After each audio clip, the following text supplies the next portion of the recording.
4 जून India की सरकार बनेगी। जब देश को सबसे ज्यादा जरूरत है एक होने की, बंटने की नहीं। हम अपना तेजस्वी को जो सजा देना आप दे देना, लेकिन चुनाव खत्म होने दो।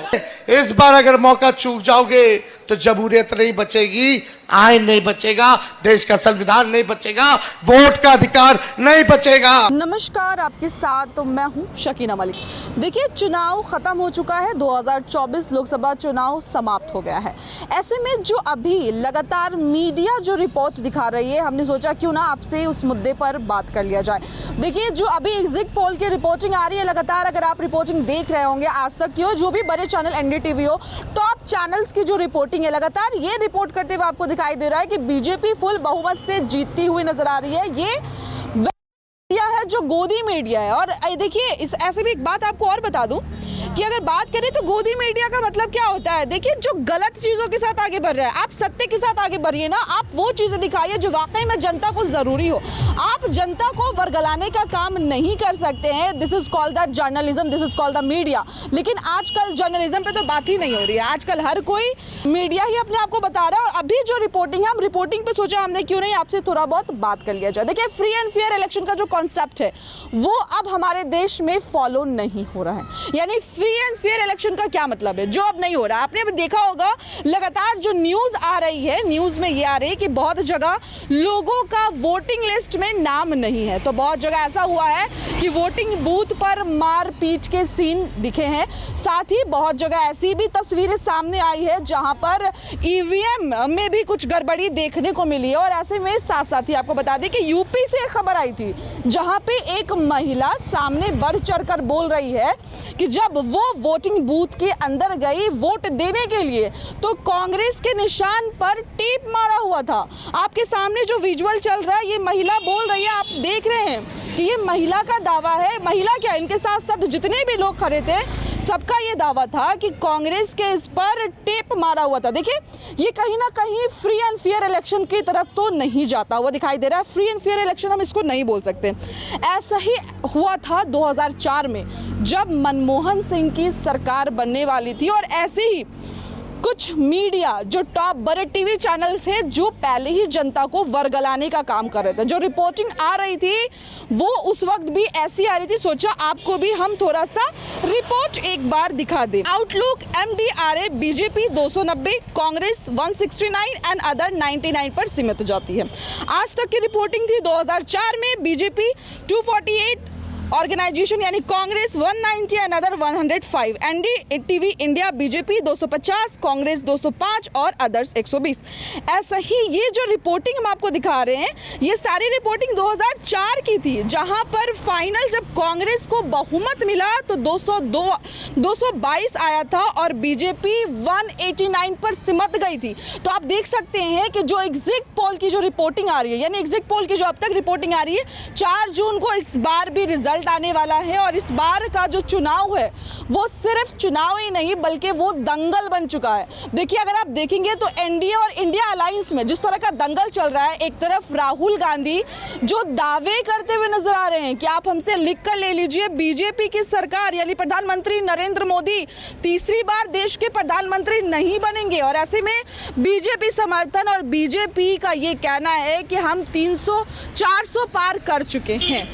यानी अब तक की जो रिपोर्टिंग है, कहीं कुछ मीडिया ये बता रही है 395 है, तो कोई बोल रहा है कि 400 पार है। और ऐसे में क्या वाकई में पार है या नहीं, ये सारी चीज़ें आपको 4 जून के बाद पता चलेगा। फिलहाल हम आपको ये बता दें कि 2004 की रिपोर्टिंग एक बार रिमाइंडर कराने का हमारा मकसद क्या था। देखिए, हमारा जो मेन मकसद था कि आपने रिपोर्टिंग में देखी किस तरह से बढ़ चढ़ के बीजेपी को बारे में बोला जा रहा था ताकि जनता डिस्ट्रैक्ट हो जाए। एग्जिट पोल का जो रिपोर्टिंग है वो गलत इसलिए बताया जा रहा था कि ताकि जनता को लगे कि अगर हम गठबंधन के साथ बढ़ रहे हैं तो हमने कोई गलती तो नहीं कर दिया, या फिर जीतते हुए बीजेपी दिखाई दे रही है। एग्जैक्ट चीज़ आपको 4 जून जो 2024 का इस बार का चुनाव है वो 4 जून को पता चलेगा। वैसे ही परिवर्तन उस बार भी हुआ था, मनमोहन सिंह की सरकार बनी थी। आपको मैंने अभी बताया कि वहां पर 222 आया था उनको। और इस बार भी राहुल गांधी का जो दावा है, यानी एनडीए अलायंस जो दावा कर रही है, एनडीए अलायंस का दावा है कि भाई कुछ भी हो जाए उनकी सरकार नहीं आएगी, हमारी सरकार बन जाएगी, गठबंधन की सरकार बनेगी। लेकिन जनता क्या चाहती है? देखिए, हम जनता से भी मुखातिब हुए हैं, आप जनता को भी सुन रहे हैं। हमारी वीडियोस में जनता क्या बोलती हुई नजर आ रही है। जनता परिवर्तन चाहती है, युवा क्या चाहता है। बहुत लोग ऐसे भी हैं, आप एक बार इस रिपोर्ट को देखिए। हाँ नहीं, गैस 500 रुपये था, कहाँ हो गया 1400, फिर लेके 1500-1600 हो जाएगा मैडम। 900 किया है ना, फिर सरकार अभी दी है, फिर 1500 हो जाएगा। राहुल गांधी की सरकार आएगी तो 500 गैस सिलेंडर हो हाँ, जाएगा। उसने बोला है, वो सच्चा बोला है कि सच्चा बोला। 30 लाख नौकरी हम अगस्त तक के दे देंगे अगर हमारा सरकार आएगा तो। और देगा, हाँ देगा। इसलिए कि मोदी सरकार जी जो है खाली अभी एको जगह बात बोली नहीं, बेरोजगारी के बारे में या इस नौकरी के बारे में नहीं ना बोले हैं। जनता इसीलिए सुनना चाह रही थी कि हमारे मोदी जी अभी क्या कहते हैं। तो वो तो फिर में एको बात कोई चीज़ नहीं बोले, जो पहले था वही हो गया। तो वो तो कहेंगे कि हम कोई चीज़ हम वादा किए थे कि हम करेंगे, पहले तो वादा किए थे तो वो फेल कर गए, लेकिन अगर फिर वादा तो की नहीं तो ही पहले के बात पर चलेंगे। देखा पब्लिक क्या कहते हुए नजर आ रही है। इवन लोगों का ये कहना है कि देखिए, वोट डाले या नहीं डाले सरकार तो बीजेपी की ही बनेगी। ये बड़ी बात है कि वोट डाले या नहीं डाले सरकार बीजेपी की बनेगी। क्यों? फिर वोटिंग से लोगों का विश्वास उठ जाएगा। वोट करना जो हमारा अधिकार होता है, हर जनता का अधिकार होता है, एक वोट हम सभी के लिए मैटर करता है। और अपने वोट का लोग सही उपयोग, यानी इस बार हर 5 साल में एक बार मौका मिलता है। और जिस तरह से तेजस्वी यादव भी ये अपने भाषण में जब लोगों से, जनता से संबोधित होते हैं, तो तेजस्वी यादव भी ये वादे कर रहे हैं कि आप 5 साल के लिए फिर चुनाव आएगा। एक बार तेजस्वी यादव को मौका दे के देखिए, अगर तेजस्वी यादव कहीं पे गलत है तो आप मुझे सजा भी दीजिएगा। ऐसे ही आपको राहुल गांधी भी वादे करते हुए नजर आ रहे हैं। हर किसी ने अपना विजन भी क्लियर किया है, बताया भी है, मैनिफेस्टो में भी बताया है कि आएगी, अगर कांग्रेस की सरकार बनती है तो क्या कुछ महिलाओं को मिलेगा, क्या कुछ लोगों के लिए किया जाएगा। अग्निवीर योजना पर भी बात किया। लेकिन वही दूसरी तरफ जो हमारे देश के प्रधानमंत्री है, मटन, मुर्गी, मछली और मंगलसूत्र, मुजरा और अब महात्मा गांधी। देखिए, क्या वाकई में देश के प्रधानमंत्री को ये सारे शब्द सूट करते हैं, नहीं करते हैं? आपने सुना, आपने वोटिंग की होगी। मेरा सवाल जनता से है कि आपने वोट किया, इस बार आपका विजन क्या था, इस बार आपने किस मुद्दों पर वोट किया? आपको 5 साल के लिए जो सरकार चाहिए वो किस मुद्दे के लिए आपको सरकार चाहिए? क्या वाकई में आपको सिर्फ रामलला के मंदिर का दर्शन करने के लिए आपको सरकार चाहिए जो आपको 5 साल तक फ्री दर्शन करा? और ये भी हम नहीं बोल सकते क्योंकि बहुत सारे ऐसे वादे हैं जो वादे पर टूटती हुई सरकार दिखी है। जी हाँ, अगर आप देखा जाए तो उनकी बहुत सारी ऐसी चीज़ों को लोग, जनता जुमला बताते हुए नजर आ रही है। जनता का कहना है कि प्रधानमंत्री नरेंद्र मोदी जो जुमले में बातें करते हैं, जितना भी उन्होंने वादे किए थे गरीबों को लेकर, उन्होंने नहीं निभाया है। 2 करोड़ नौकरी की बात हो या 15 लाख खाते में आने की बात हो, ये प्रधानमंत्री नरेंद्र मोदी ने नहीं दिया है। लेकिन वही राहुल गांधी, गठबंधन की सरकार, उन्होंने बहुत बड़े बड़े दावे नहीं किए हैं, उन्होंने उतने ही दावे किए हैं जो फुलफिल हो सके। और साथ ही जब तेजस्वी यादव का जिक्र आता है, तेजस्वी यादव की बात आती है, तो 17 महीने के कार्यकाल में उन्होंने 5 लाख लोगों को नौकरी दी है। देखिए, इस चीज़ को नज़रअंदाज नहीं किया जा सकता है। और अगर आप जनता को सुन रहे हैं हमारे माध्यम से, अगर आप हमारे वीडियो में देख पा रहे हैं, तो देखिए, जवान हो, उम्र दराज हो, बूढ़े हो, महिलाएं हो, इवन देखिए सब लोग आगे बढ़ चढ़ कर वोट कर रहे हैं। अपने अधिकार की अगर बात करें तो युवाओं का एक ही मुद्दा है कि हमें रोजगार के नाम पर ही वोट करनी है।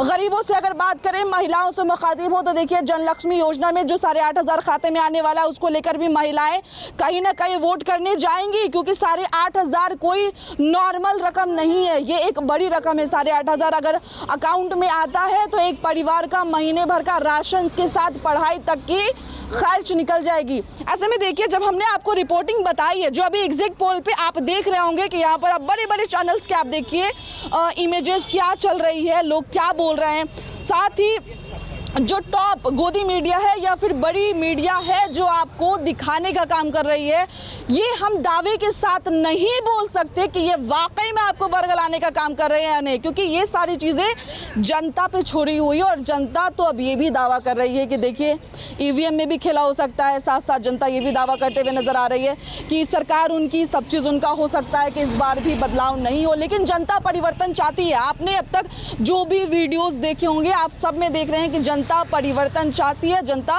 परिवर्तन की तरफ आगे बढ़ रही है। इसी मुद्दे में अगर हम एक और मुद्दे का जिक्र कर ले, देखिए कल लोकसभा चुनाव का आखिरी चरण था, 7वें चरण की चुनाव थी। ऐसे में लालू यादव की बेटी मीसा भारती जो पाटलिपुत्रा से इस बार सांसद की उम्मीदवार में थी। देखिए लालू यादव की छोटी बेटी रोहिणी आचार्य जो सारण से एमपी के लिए उम्मीदवार थी, जब उनकी वोटिंग का वक्त आया, जब वोटिंग हुई छपरा में, तो गोलीकांड और हत्या वाले मामले भी आपने देखे होंगे। वैसे ही मीसा भारती में भी कल जब लालू परिवार वोट करने गया, देखिए लालू परिवार में आपको दिख जाएंगे इसमें लालू यादव राज्य सुप्रीमो, लालू यादव उनकी पत्नी संग उनकी छोटी बेटी रोहिणी आचार्य, और साथ साथ ही एक और वीडियो में आप विजुअल में देख सकते हैं कि किस तरह से तेज प्रताप और तेजस्वी यादव भी वोट करने गए थे।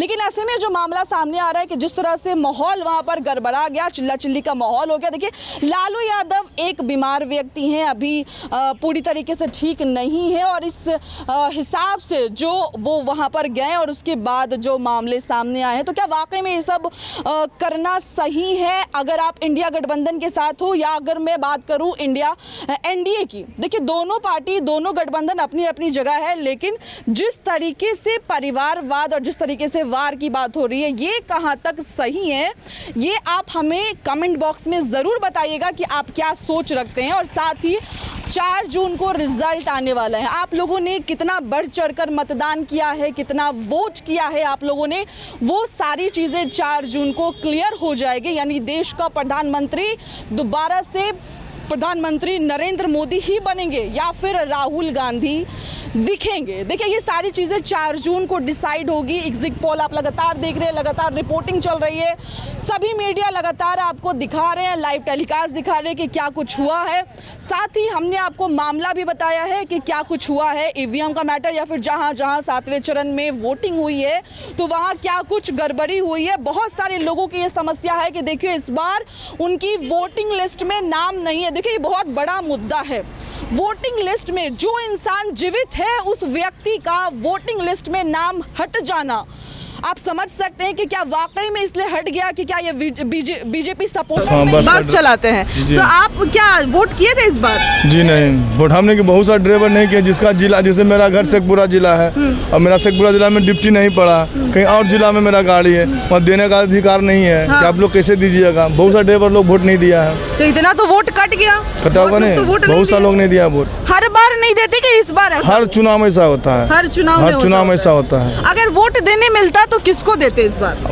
वोट देने को मिलवे नहीं किया तो दिमाग में क्या सोचा था आपने कि अगर मुझे मौका आप इस पे नहीं आइए, हाँ। इस मुद्दे पे आइए। जब वोट देवे नहीं किए, देवे तो वोट किसको देते हैं? अब उस समय जाते हो किसका आत्मा करता है उसको देते हैं, जिसका आत्मा करता। खैर अभी आप देखिए, आप लोग यहाँ की ऑब्वियस सी बात है नागरिक है, तो ऐसा नहीं लगता है कि क्या देश में परिवर्तन की जरूरत है? बहुत जरूरी है परिवर्तन की जरूरत। क्या कुछ, क्या आप बताइए अपनी कुछ समस्याएं। बहुत समस्या है, वो एक समस्या है, बहुत सा समस्या है, बहुत समस्या। मतलब आप लोग को वोटिंग मौका मिलता ही नहीं वोट देने के लिए? नहीं, जो और साथ साथ ही आपको जानकारी दे दें कि जिस तरह से 77 दिन का यानी चुनाव प्रचार, जो टोटल 77 दिन का चुनाव दौरा चला, उसमें प्रधानमंत्री नरेंद्र मोदी 421 बार हिंदू मुसलमान कर चुके हैं।